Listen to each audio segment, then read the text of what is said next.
The suspicion the Orange people, or Rajneeshis, are currently creating in Western Australia is much the same as that stirred up by the Hare Krishna movement a decade or more ago. Yet today, not only are the Hare Krishnas accepted, they're actually being depended upon for their aid work in such places as Sydney's King's Cross, where they give 1,000 meals a week to down-and-out residents.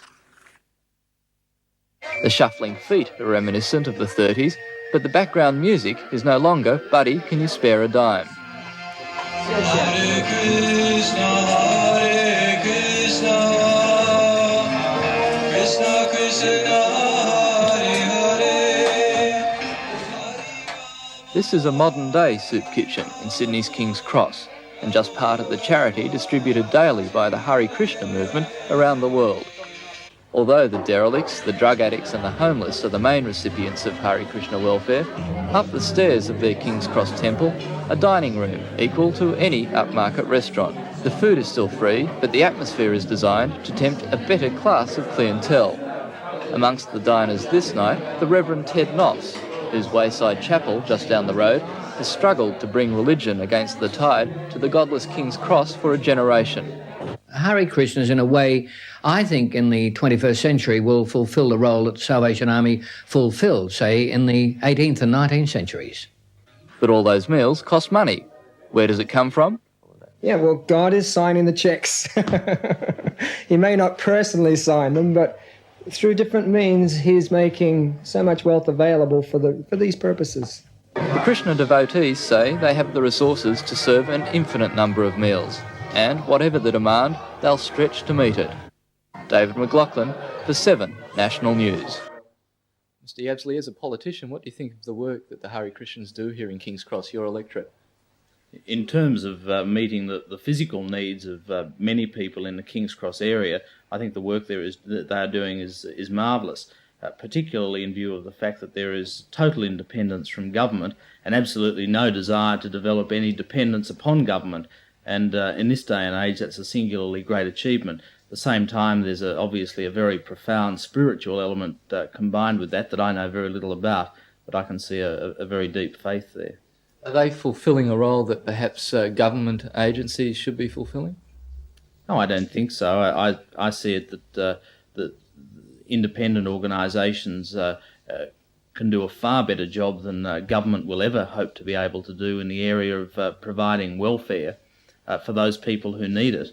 And I think there are many examples of where government has moved in, has taken over, and ends up providing a demonstrably inferior service to that organisations such as this are providing. Are there many votes here for the temple? I don't know. You know, one of the rewarding things about politics is that you become involved in many areas where, in fact, the votes are irrelevant. I haven't done a head count of Hare Krishnas in the electorate of Bligh, but I might. That'll do us nicely, thank you.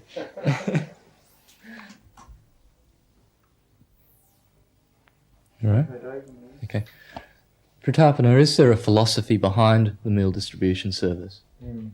Well, Srila Prabhupada, the founder of the Hare Krishna movement, he said that no one should go hungry within a radius of 10 miles from the temple. So that's always been a very important instruction as far as we're concerned. And therefore we like to make public as far as possible that we have this program, so that if there's anybody out there that is hungry or that wants to have a meal, we want to make them aware that we have this service. So we'd like to see that everybody within a 10-mile radius of the temple has a full belly. That's a general philosophy. Is there a particular need in this area of King's Cross? Well, we're in King's Cross not so much because it's the best place to prosecute spiritual life, but we've come here because we see that King's Cross actually is the place, this area is the place which really needs it most. In what ways? Well, we find here that the suffering is most intense, that people in the King's Cross area, in this inner city area, are actually suffering more than perhaps anywhere else in Sydney. And people here are much more anxiety. Sinful life here is much more intense. So therefore, we come right to the root of the problem. Each night you have a queue of people waiting to be served with meals. How many of those people become devotees of Krishna? Well, it's not really a proselytizing, move. Very, very few would actually take to the Krishna conscious way of life. Very few. You don't push consciously the religion as people come to this? No, people that come here, they don't feel any pushing at all from our side. We're providing a service, and on the other hand, we're not trying to proselytize or trying to influence people to accept our philosophy. They can take it or they can leave it. It's there, they can see it, but it's up to the individual. But we, for our part, we don't push upon the public, our way of life. So they come and they take, and then they can leave, or if they like, they can stay. How can you afford to do that, to give without getting anything in return in the way of devotion? Well, God is not a poor man. So we're feeding, say, every day 300 to 500 people here. But actually, we could feed 30,000 people here. Maybe not here, but we could take over the Hyatt Hotel and we could feed them there. But as the need is there, we can supply. God is unlimitedly wealthy. And therefore, we can, if there's, what's 300, 500 people? That is nothing. We can feed the whole of Sydney if they want to come. What about the money aspect, though? You have to find the physical need to buy the food or to get the food from somewhere to pay for all of that. Yeah, well, God is signing the checks. He may not personally sign them, but through different means, He's making so much wealth available for these purposes. So we're taking that wealth and we're distributing it to the people. Wealth is meant for that. It's meant to actually be taken and given back, once again, in the form of so many different benefits to the people. That'll do us nicely. Thank you. Hey, that was a beautiful song. Okay, fair enough. Reverend Ted Noffs, does the Krishna temple compete with or complement the Wayside Chapel? Oh, absolutely. It complements the chapel. Without the temple here, not only would the chapel not be able to do its work effectively, but I think the whole community would suffer. The vast amount of meals served, what the government would have to do with so many hungry people without their continuous work, I think would be enormous. I think the money they save the community is measured in hundreds of thousands of dollars. Why do you send people here? Well, because not only is there food, that's terribly important, but there's also fellowship. And it's given in a charitable and in a friendly way. It's not like a dole queue, and it's not like a handout from some kind of government agency, which is often impersonal, doesn't have any feeling to it. And I think spiritual centres like the Hare Krishna Centre are invaluable, not only invaluable, I think absolutely necessary to deal with a kind of harshness in our society today. What was seen is very different from a Salvation Army soup kitchen.